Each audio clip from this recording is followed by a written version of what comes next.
Check out FlipsideGaming.com for all your gaming needs. Use the promo code HEROES to save 10% on all orders over $10 and support the channel at the same time.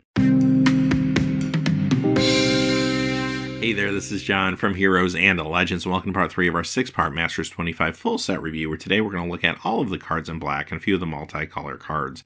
Now, if you've been watching the series, you kind of know what to expect here. This is a limited set review, because these are all reprints. We kind of know what they do in constructed formats, with maybe the exception of a couple of the cards that are new to Pauper. We will be discussing their utility in Draft and Sealed today. Quickly before we get started though, just a really fast reminder, if you're looking for a way to help support what we do here at the channel, just check out the description below. You'll find a few ways to do so, one of which is our Patreon page. Secondly, you'll find a link to products on Amazon. If you make any purchases on Amazon, once you go through that initial link, we'll get a small percentage. And then finally, Flipside Gaming still offering a promo code for our viewers. They got a lot of stuff there, including Masters 25. So check that out. Hopefully save yourself some cash and support the channel too. That's always appreciated. But thank you to everyone who not only checks out those links, but just watches and enjoys the videos. You're all a big part of this community, and I thank each and every one of you every day. So with that being said, let's get into it. Before we look at the cards individually, I just wanted to take a moment to talk about black as a color and what kind of archetypes you can expect when it comes to draft. And even though they're a little more important in draft, they are good to know for sealed purposes as well. So first off, black as a color in general in this set is very old school. It's all about kind of self-destructive black. It eats into your life total for benefits. It eats into your other creatures for benefits. It's trying to use anything it can grab a hold of as a resource. So very classic feel to it. And it actually does work very well with basically all the colors in the set in just different ways. We talked already the other day of how white and black work together, so I won't go into a lot of detail, but just long story short, basically white provides the fuel for black. It's going to allow you to gain some life. You can use that life for different effects. It allows you to put a lot of white weenie, small creatures out. You can sacrifice those creatures for abilities on black creatures, things of that nature. Black-blue, we talked about that one yesterday, so again, I'll be brief. But basically, black-blue complement each other in a really nice way because black does have more control elements to complement blue's very strong control in this set. And aside from that, they do have some of the evasive creatures that maybe have fear or something along those lines that can help blue kind of push the damage across that it needs to push across. Now, black-red would be the next archetype. We haven't talked about that one yet, but you probably could guess, if you're going old school Magic, what does black-red do? It's super aggressive, and that's exactly what it does. These are aggro plans, basically. A lot of small creatures, you got some burn, a little bit of removal behind it, and you're just trying to push damage across as fast as you can. And then finally, you have Golgari, green and black, and they complement each other by utilizing the graveyard maybe a little more than some of the other colors, although black is very solid, the color that's messing around with the graveyard here. Green just kind of complements it. Green also has a little bit of ramp, so you can maybe have some bigger plays and get into some larger creatures if you play those two colors and perhaps go a little larger or more mid-range. So that's the idea behind these archetypes. With that being said, let's get into the individual cards. We're going to start off with Ancient Craving. Fantastic card. If you've never played with this, it's extremely powerful. Black doesn't typically get tons of card draw spells. When they get them, they are pretty conditional, and this one's no exception. You do have to lose 3 life. It's going to cost 4. It's sorcery speed. It's not an instant. I mean, we saw a lot of instant draw spells yesterday in blue. But this one is still excellent. You're going to be really happy to play this, especially if you're not in blue and you just want to keep fueling your deck. This is going to help you do it. You could argue that it complements white pretty well because white does allow you to recoup some of the life, but even if you're not in Orzhov colors, this is still extremely runnable. Blood Hunter Bat. Fine creature for 4. Like, not a lot to say about this one. It does recoup a little life for you, which could be good for what black's trying to do. And it's only a 2/2 for 4, but it has flying. That evasion can mean a lot to you, especially to get last few points of damage across in a tight game or something like that. So very playable, and that 4-point life swing when it enters the battlefield is nice too. Caustic Tar. This is a little expensive at 6, but the card is actually very powerful, especially for squeaking across those last few points of damage and maybe a Rakdos build, because one of the things with aggro decks is you can get a lot of early damage across, but then they kind of hit a wall at some point. Like, you start to run out of gas. Your opponent puts the blockers out, they start getting a bigger board presence and start cracking back. So cards like this are nice because now I can throw this on a land and just do 3 damage. And every turn potentially do 3 damage and just finish off my opponent. And that's pretty good. Even if I'm not in that build though, this is still pretty good for you. Do remember though, there's a lot of land destruction in this particular set. However, players don't typically hold on to their land destruction. They usually use it as soon as they can because they want to keep your mana resources down or take you off a color. However, if it's game 2 or 3 and they've already seen this card, they may hang on to it. So do remember that you could get blown out a little bit, especially considering this costs 6, but I do think it's worth the risk most of the time, especially in game 1. Dark Ritual. Okay, this one is a classic card. I'm glad they added this for nostalgic reasons, because back in the day, if you used to play Magic in the early days, you know that when you played against black, you had to be extra cautious. They could have a big play out of nowhere thanks to cards like this. Even turn 1, you could be facing down a 3-drop, or sometimes a 5-drop if they have 2 copies of this in their hand, which was something that happened, right? So it brings that sense of urgency back to at least this limited game, and I think that's kind of fun and nostalgic. The card itself is very, very good, puts you ahead of curve. You're going to be happy to run 1, sometimes even 2 of these in a deck. I mean, doesn't mean you just win the game if this is in your opening hand. Well, no, because your opponent could destroy whatever you put out, and sometimes even put you back on card advantage because of that. But if you get some early damage across before that happens, maybe it's still worth your time, right? And the risks don't outweigh the reward of this card. You'll be happy to play this. The times you get ahead of curve, it's going to be amazing for you. And it's good to cast things that maybe are a little heavier black. Like if you're lucky enough to draft like a Rexy Obliterator, for example, and maybe you're not in a solid black build. Like maybe you're 60-40 black and you want to make sure you can cast it early. This could help you out. Deadly Designs. This one's a tad bit awkward. It is a removal spell, but here's what's weird about it. It comes in as an enchantment. It's pretty cheap for 2. And then you have to get 5 counters on it. It costs 2 mana to put a counter on it. Once you get 5 counters on it, you're forced to sacrifice it. And at that point, you can destroy up to 2 target creatures. So that could be 0, 1, or 2, keep in mind. Now, knowing that, here's where it gets really weird. Your opponent can also put counters on. Now, of course, this was a card for Conspiracy, really designed for multiplayer. It makes a lot more sense there. So it feels a little awkward in 1v1, but I wouldn't say unplayable. It's just that there's so many other really good removal spells. I don't know if I see myself using this one because of the high variance here. And here's my issue with it. I put the card down. If I do it too early, my opponent knows it's there, and it's kind of telegraphing the fact that I'm going to get rid of 2 creatures at some point. So they're going to hold on to their best stuff, maybe try to bait me with some mid-rangey creatures they don't really care that much about. Eventually, they can even take the mana, force me to use the thing. So even if I wouldn't want to use it under normal circumstances, they could force me to use it. I still have to get rid of maybe their creatures that they don't care about, and now the coast is clear for them to play whatever they want to play. And worse yet, if there's some sort of situation where they have like a board sweep or something like that, then they can make me activate it and just lose it too. That's another thing that could happen. So there is this weird kind of push and pull with this card that I don't like. Now, if I have a ton of mana and I'm like just really behind and my opponent's got a couple really significant creatures, then perhaps I can play this and by the next turn activate it or something like that and perhaps protect myself a little bit. But by that point, I might be so far behind, it might not matter anymore. In that case, this card maybe isn't fast enough. So I would probably just only run this if I was really desperate for removal. That's Head Buzzard. This is a good card if it's not going to hurt you. And you do have to take that into account because there's a lot of low toughness creatures in the set. Some of them are in black. There's a lot, of course, in white. You'll find a lot in red. You'll even find some in green with some token creation. So if you're kind of deep into those strategies, then avoid this card. You don't want it to hurt you more than it's going to hurt your opponent, right? However, if your opponent's into one of those strategies and you think it's going to hurt them more than it's going to hurt you, perhaps you sideboard it in, or you might be able to main deck it if you're going a little bit larger. Maybe you're Golgari colors and you're focused more on ramp and going into larger creatures, then yeah, this probably won't really hurt you. So yeah, go ahead and run it because it's still a 2/1 flyer for 3. It can get damage across and perhaps mess with your opponent's board state, especially if they have white weenie strategy or something like that going on. If that is the case, it is nice to have a sack outlet to ensure that you have a way to trigger this ability, and you don't have to leave it up to your opponent in that circumstance. If you can't get rid of it, though, and your opponent does have a number of 1 toughness creatures, they probably don't want it to die either, which means you might be able to get in for some extra damage, or at least hold it back as a blocker and hold back the whole team. So yeah, good card, not going to always make your cut, obviously, but there's times that it will be great for you.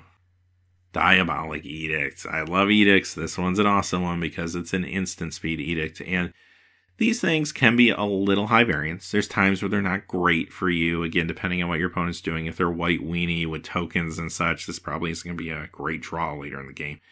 Generally, this sometimes is not a great draw later in the game, but early in the game, what this can do for you is just kind of keep your opponent off blockers, especially if you're in like a Rakdos build. If you're playing the more aggressive black-red deck, and your opponent puts down a small blocker early on, make them edict it away, keep the pressure on, just keep those creatures coming at them. That's where this will be at its best, but still playable in any of the builds, honestly. Dirge of Dread. Really nice new art on this one, by the way. This card is a nice way to push across damage. Now, Fear being the vehicle for that damage can be a little inconsistent sometimes, because if you go up against black or some artifact creatures, then it doesn't do a whole lot for you. But because you can cycle this away, it makes me feel like I would still be comfortable main decking it regardless, depending on what my deck's trying to do. I like this maybe in Dimir colors where I know I'm going to have to control the game but still push across damage. This is one of the ways to give evasion to the creatures I do have to perhaps push that damage across. And if it doesn't work out, I'll just cycle it away, hopefully get something that will. Disfigure. This is another really strong removal spell. Just 1 black at instant speed, deals with a lot of the threats that you'll find on the battlefield here. This is going to be awesome, really, in any of the builds. Doomsday. This is one of the mythics, and I have to say, before I talk about the card, maybe the most beautiful piece of art on a Magic card I've ever seen. Noah Bradley knocked it out of the park with this one. They really did a great job with the new art that's in this set, but this one especially is just breathtaking. So, aside from that, do you play this card? Well, probably most of the time, no. It is more of a constructed card to me than a limited card. You've probably seen these played in Legacy and Vintage, in Laboratory Maniac decks, stuff like that. What does this do for you in limited? Well, it does kind of sort of work as a tutor with a lot of downside. So you could look at it that way, and sometimes you might be able to put away a game. Let's say there's one card in your deck that's going to win you the game. You could Doomsday into that card, and maybe you even have a way to draw that card in the same turn. That would be awesome, but that is a very narrow situation. Most of the time, that's not going to be the situation you're in, right? And it makes me just feel like I could be playing something else that's just way more consistent for Draft and Sealed. Dusk Collegian Zealot. Good choice from Rivals of Ixalan. If you're going with a common from that particular set, this is a real good one. Now, in some ways, this might not be as good here as it is in Rivals because you don't have the vampire synergies. However, playing a 1/1 creature, drawing a card, even though you do lose a life, is still pretty awesome. Cards that replace themselves are awesome, especially if they give you board presence, like in this case. A 1/1 is a little bit of board presence. It's going to be better in some decks than others. Like having that 1/1 is going to do a few things for you. Just generally in black, later you could sacrifice it for another effect, and we're going to see some of those in a little bit. That could be great. Or perhaps you just want to go super wide. Maybe you're in the Orzhov colors with White Weenie and you're trying to go wide. Or maybe you're just trying to get across some early damage even with small creatures and a Rakdos build. So there's a lot of reasons to play this card. I'd probably play it really no matter what. Urg Raiders. Beautiful art on this one too. Awesome reprint here. Another card that takes you a little bit ahead of curve. 2/3 for 2 is phenomenal. And yes, there's a drawback. If you don't attack with this, it deals 2 damage to you. But you know what? Who cares, honestly?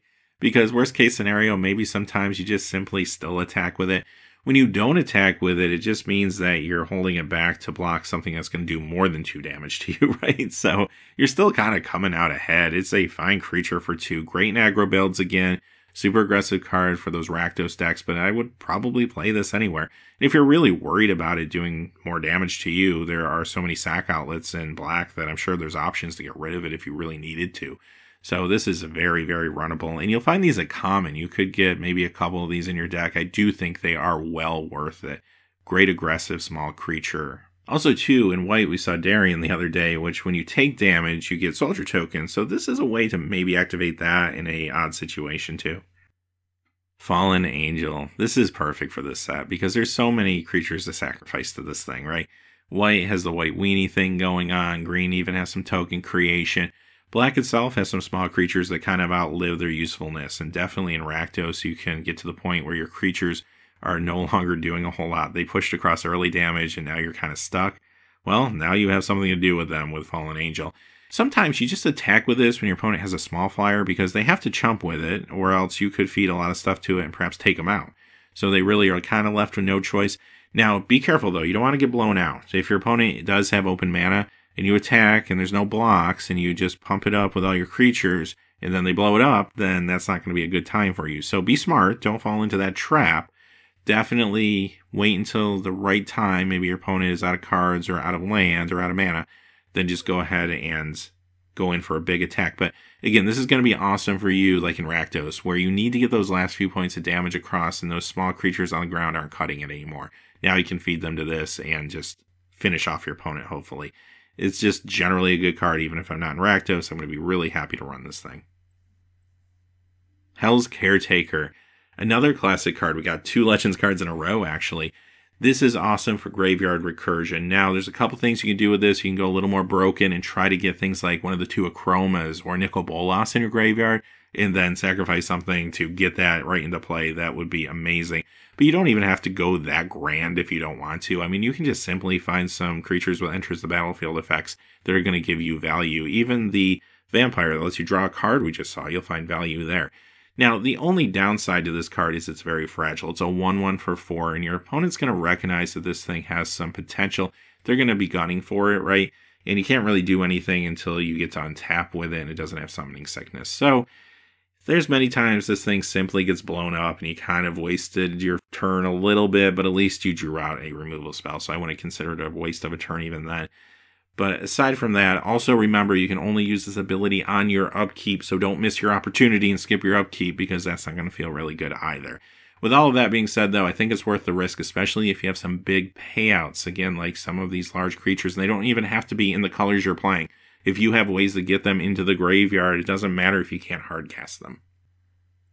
Horror of the Broken Lands. This is actually a pretty sizable common, and you don't see a lot of that in this set. I mean, green has a few, but commons and uncommons, for the most part, are a little bit smaller in this environment. You do see some larger creatures in rare or mythic, so when you notice something in draft that you can pick up that's more sizable, you might be paying close attention to it, and I think this is a good example of that. 4/4 for 5, maybe in other sets might not seem super exciting, but in this set, I think it's actually pretty good for board presence. And also, too, when you cycle or discard, you get a little bonus here, and black does have opportunities to do that, as well as other colors. So, also, too, you can cycle this away if you're stumbling on mana, and that's important as well, for just 1 black, so it's very economical. Very good pickup here, common. Maybe nice to have at least one of these in a build.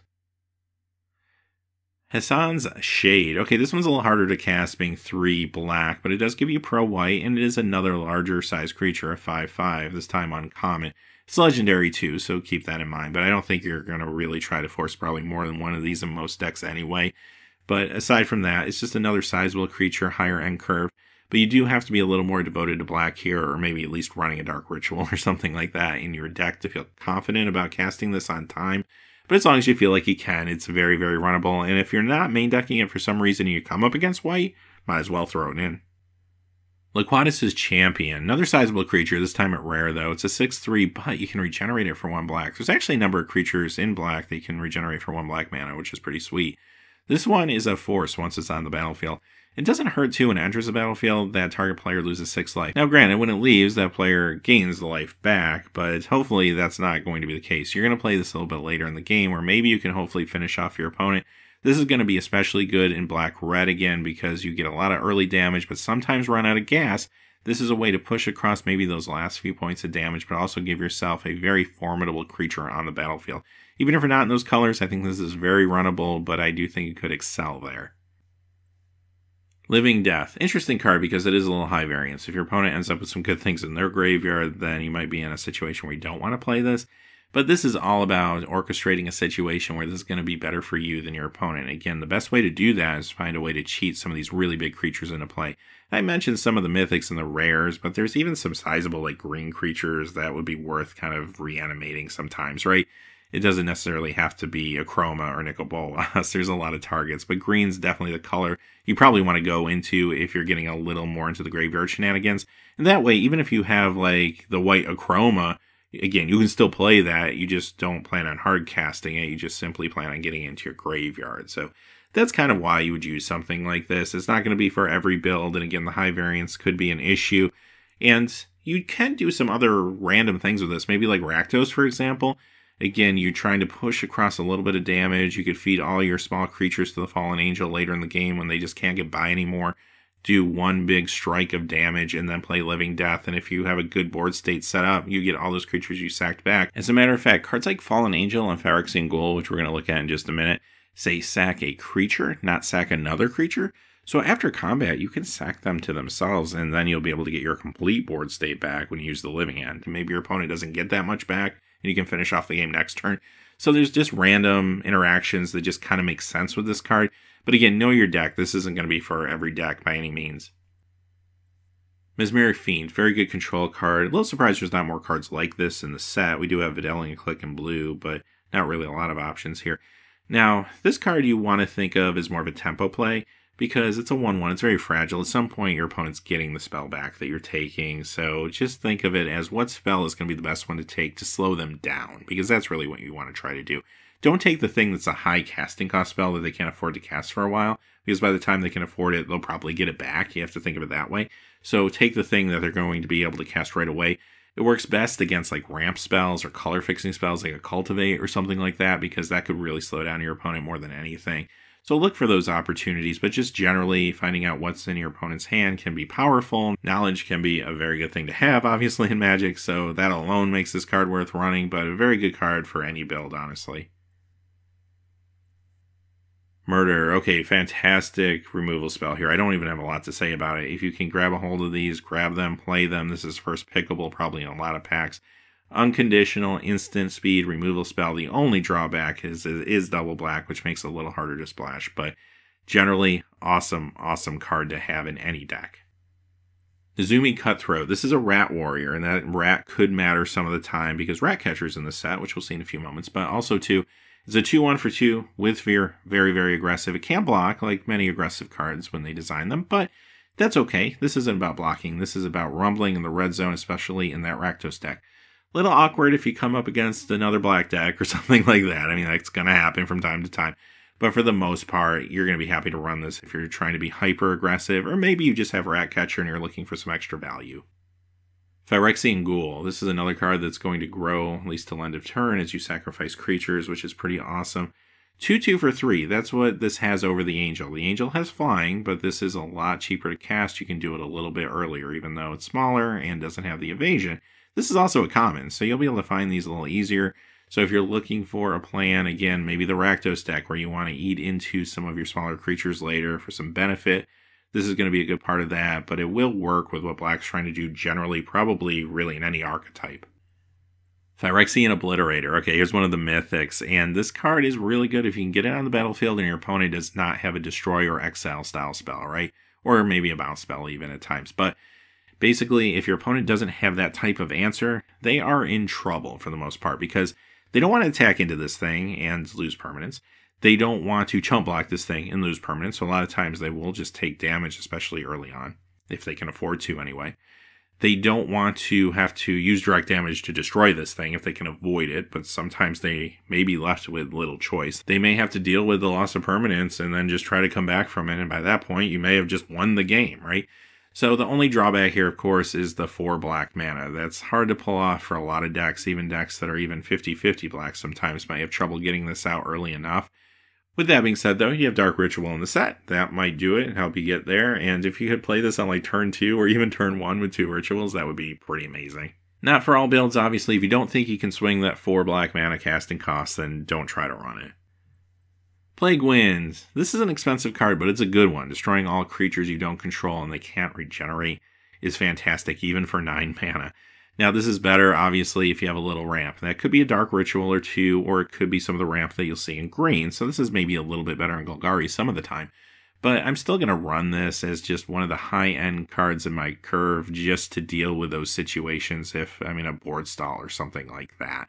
And if I'm not main decking this for whatever reason, if I am playing against a deck that's going super wide or something like that, and I think I can survive long enough to get to this, I will sideboard it in. But I do see myself probably main decking this 99% of the time, honestly. Rat Catcher. So I mentioned this one earlier. A couple nice things about this. If you have other rats to synergize with, well, wonderful. It's a rat tutor. It's just more card advantage for you over time if it stays alive. But aside from that, it's still a 4/4 fear creature for 6. And even though it is a rare, it is a sizable creature. If you can find one of these, even if you don't have any other rats, this could still be very good for you. And Fear is going to be basically unblockable against a lot of builds. So that's kind of awesome too. Fantastic rare here. Ravenous Chupacabra. Another good Rivals card, actually. This one is just awesome for adding presence to the board state, but also kind of swinging the board state. Costs 4, 2 on color, so not always the easiest thing to splash, but you get a 2/2 body and destroy target creature an opponent controls. Yes, sign me up all day long. You're going to love this. Rakdos decks might like this for like the middle portion of the game where they really are starting to run out of gas and they could perhaps push a little extra damage across with plays like this. That's one place where it'll be good, but let's be honest with ourselves. It's going to be good in every build. Relentless Rats. So here's another one of the rats that you can tutor for with the Rat Catcher. And this one is one of the cards that does not have a limit in your library. Now, in limited games, there's no limit to your libraries anyway, so that doesn't really mean a whole lot. You can draft as many of these as you can draft. This probably won't be as exciting in sealed because maybe you only get 1 or 2. If you get 3, maybe, now we're talking a little bit. But if you don't have the Rat Catcher, I'm probably not running these unless I get at least 3. And that's probably more of a draft situation. If I'm running the Rat Catcher, 1 or 2 might be okay because, again, it could lead to just simple card advantage at some point. But yeah, these are actually kind of sweet to have now in Pauper as well, by the way, because this is the first time in Common. It'll be interesting to see if anyone does anything powerful with that. Returned Phalanx. This is actually a really decent 2-drop creature. Granted, even if you don't have blue right away to turn on the ability to attack with it, having a 3/3 for 2 as a blocker can still be really good. Maybe not for an aggressive deck, again, not your Rakdos aggro, obviously, but for a lot of other decks where you're trying to gum up the ground a little bit and get your engine going, this is a nice way to slow things down, especially against an aggro deck. So if you didn't main deck this and then you come across a very aggressive build, bring this in for Game 2 and Game 3, you'll be happy that you did. The thing with black is there's a lot of kind of building that goes on in the first few turns unless you're playing a more aggressive version of black, but there's a lot of like putting out like your smaller creatures, drawing some cards, and you get like your Hels Caretaker out, and then you're trying to dump something in your graveyard to reanimate. So if you're playing one of those style decks that's maybe more Dimir or Golgari that's a little more controlling and slower, these will be very nice for you to have. And if you are in Dimir, then awesome. Later on, you can even attack with this. Ruthless Ripper, another card that's just being introduced now to Pauper for the first time as a common. And this is a fantastic 1-drop, because even if you don't pay attention to Morph, a 1/1 for 1 with Death Touch is awesome. Another way to slow down the game, just like I mentioned a few moments ago, and there's plenty of reasons to do that. And a Morph creature where you can surprise your opponent with Death Touch is even better. Sometimes you do it that way, sometimes you just play it as the 1-drop, depending on your situation, but regardless, you're going to be happy either way. Street Wraith.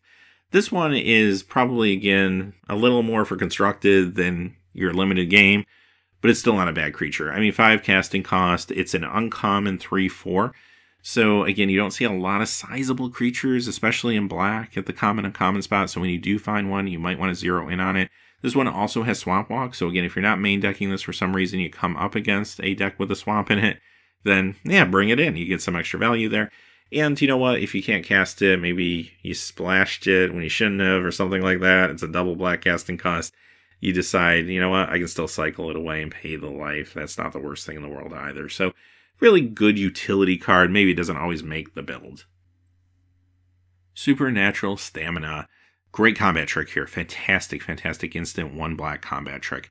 You're going to be happy to run these, especially if you're lacking in removal for some reason. Maybe you don't have a lot of options in your seal pool, or maybe your draft didn't go so well, or you got into black late or something like that. This can be just as good sometimes as removal, and also can push across some extra damage, again, and maybe some of those aggressive builds if you need to do that later on in the game. Happy running at least one of these in a lot of builds. Triskaidekaphobia. Oh wow, here it is again. Unfortunately, this is another one of those cards I can't say that I would actively try to play, and that's really rare in this set, but I think I'm avoiding this. I tried to play with this a little bit when it was originally printed and limited, and it always seemed to not work out, or worse yet, backfire. And that particular set had more like opportunities to finesse this card than even this one has. There's a few here for life total manipulation, but not enough for me to want to play this, honestly. It's just too high variance. Twisted Abomination. Okay, this is one of those swamp cycling or land cycling cards. I love these, and you're going to find a series of these in this particular set. We've already seen a couple of them this week, but this one is just as good as all the others. I love, again, the fact that I could have this in my opening hand, and if I only have maybe 2 lands, or I have 2 lands but no swamps, then you know what? That's a keep, where maybe it wouldn't have been a keep before, and that's pretty amazing. Now, if you do actually play the card, it's still a 5/3 for 6 with regeneration for 1 black. That's very powerful as well. Don't play this as a 6-drop, though. Play it as a 7-drop. Save at least 1 black for regeneration so you don't get blown out. Make it tough on your opponent. Don't let them just lightning bolt this thing, because this is a very, very good card for you. Undead Gladiator. This is actually a very good limited card for a couple of reasons.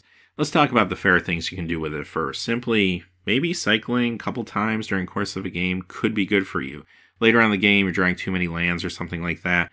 you can just go ahead, discard the land for 2, bring this back to your hand, cycle it again, and that's actually kind of sweet and can give you some advantage over time. Beyond that, you can also maybe cheat some cards into your graveyard for further reanimation later down the road, right? Because what you can do is not only use like Living Death, which we saw a few moments ago, but we're about to see a couple other good reanimation spells in a second. So again, trying to cheat those big cards like the Acroma or whatever into your graveyard, or maybe just like the big green creatures if you have a more normal pool, then that's going to be good enough too, right? So this does enable that strategy, and just because of that alone, at uncommon makes it a pretty decent pickup for a lot of builds. Again, be careful with this one because the ability can only be used on your upkeep, and you don't want to miss your chance there. Unearth. Okay, here's one of these reanimation spells. This one gets small creatures though. 1 black sorcery, return target creature card with mana cost 3 or less from the graveyard to the battlefield. Or you can cycle it away, which is nice too if you're in a situation where that's not going to help you. So again, it's not going to get you the big stuff, but there's a lot of good creatures with converted mana cost 3 or less in this particular set, so there's a lot of reason to still run this. Sometimes it's just about value, not about even trying to do anything super tricky. Because early on, sometimes this allows you to be a little more free with your trades, knowing that you have opportunities later on to get some of your cards back from the graveyard. Vampire Lacerator, very good aggro card. Like, not to say this isn't good in other builds, but I really want this in black and red because it's a 1 casting cost 2/2.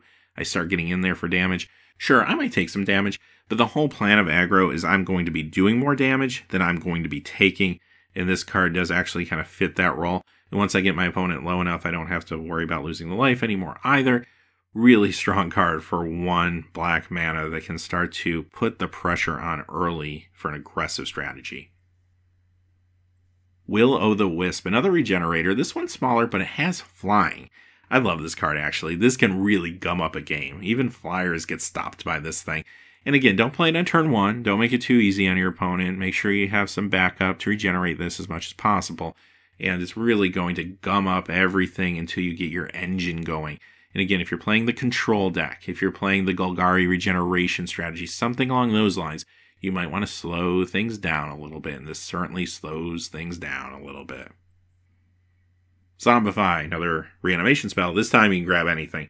4 mana sorcery, but any creature from your graveyard gets to come right back into the battlefield.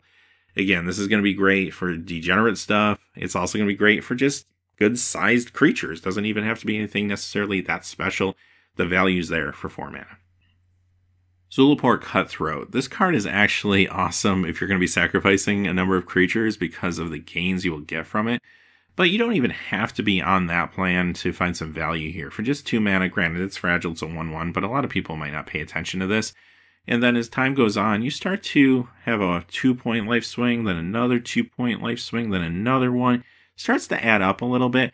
This could be great for you again as a finisher, perhaps in aggro as well, because you do reach that wall sometimes, you just run out of gas, and if you can just feed all your creatures to the Fallen Angel or something, get in for 1 big strike and get the damage from this, that might be good enough to end a game. Alright, let's move into some multicolor spells with Rakdos first and Blightning. This card makes tons of sense for what Rakdos is trying to do. Now granted, it takes a little pressure off the board by playing the Sorcery Sand turn 3 or something like that, but that's okay because of its impact. 3 damage, so you're still getting damage across, and your opponent has to discard 2 of their cards. Early on, that could be pretty backbreaking. Actually, later on, that could be pretty backbreaking. Really, really powerful card here. Grenzo Dungeon Warden. Okay, this is another quirky card. This one's from Conspiracy Take the Crown, but this one's a lot more playable. In Rakdos, sometimes it's nice just to have a sizable creature later in the game, and this can be that for you, to give you a little late game board presence. Also, too, depending on how large you make it, you don't have to make it that large. I mean, you could simply pay a black and red for this sometimes in aggro, and the 2 might be good enough, but by paying 2, you get to put the bottom card of your library into your graveyard, and if it's a creature card with power less than or equal to Grenzo's power, then you get to put it in the battlefield. So there's a couple ways to look at this. First off, yes, it's high variance, and sometimes you might be stuck hitting a bunch of lands or something, but it is only 2, and you can do it repeatedly, so you can do it as many times as you have mana to do it. You don't have to tap Grenzo or anything, which is kind of nice. So eventually maybe you hit something. And again, even if you're in a Rakdos deck, maybe hitting stuff that's power 2 or less is good enough a lot of the time. Or this is another way to cheat stuff into your graveyard. It's a roundabout way of doing it, of course, but sometimes it might make sense where you try to hit some larger creatures and get them in your graveyard so you can reanimate them. So there's a lot of utility here. Maybe it's not for every build, but yeah, I'd be happy to run this and try it out, I think. Alright, Golgari. I mentioned earlier that Golgari does play around in the graveyard a little bit too. Maybe not as much as Black does on its own, but you have cards like this, Baloth Null. And this is going to cost you 6, but you get a sizable creature here. And this is an uncommon, so you want to pay attention to it. 4 or 5, and when this enters the battlefield, you get to return 2 target creature cards from your graveyard to your hand. That's kind of nice too. Again, it lets you be a little more free with your trades early on, and maybe get some advantage from that later in the game. Pretty good card, just generally. Pernicious Deed. Good card to have, kind of a panic button card, like a Wrath, sort of, kind of. You can play this and just use it to kind of threaten your opponent a little bit and make them think about their plays going forward. You can play this when you're ahead to make sure you stay ahead. You can play this when you're behind, and sometimes it's a little slow when you're behind, especially if you're stumbling on mana, but at least by the next turn, maybe you can at least start to stabilize a little bit. So it's just a good card with a lot of opportunities to kind of upheave the board state, and sometimes that's a very good thing. And like I said, if you're ahead, okay, you don't need it, and that's kind of sad because you could have maybe pulled something to add pressure to the board. But at the same time, I think it's worth the risk. I'll run one of these and be happy with it. Krosh Skyraider of Kur is our last card of the day, and this is actually an interesting 3-color card because you're able to do a lot of things Black wants to do. You're creating some small creatures that you can sacrifice to stuff. You can actually sacrifice stuff to Krosh, so that's kind of nice too, for some added power when you need it. And it's a 5/5 flyer for 6, even though it is 3 different colors, so it might be a little harder to cast. This is a mythic. You won't see it all the time. I realize financially this has been kind of a disappointing mythic for a lot of people, but this is a very good card for Commander.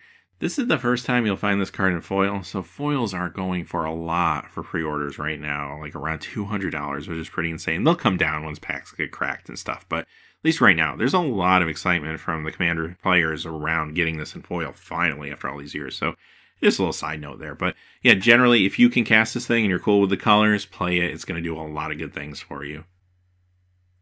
Alright, with that being said, that is the end of part 3. We'll be back tomorrow with part 4, where we look at all of the red cards as well as some of the multicolor cards again, and we'll keep working our way through the color pie. Until next time though, hey, thanks for watching. Please remember to like and subscribe, and have a great day. Hey, thanks for watching. This video is made possible by the generous support of viewers like you on Patreon. Check out the description below for links to our Patreon page as well as our Amazon affiliate store, where a small percentage of all sales will also help support the channel.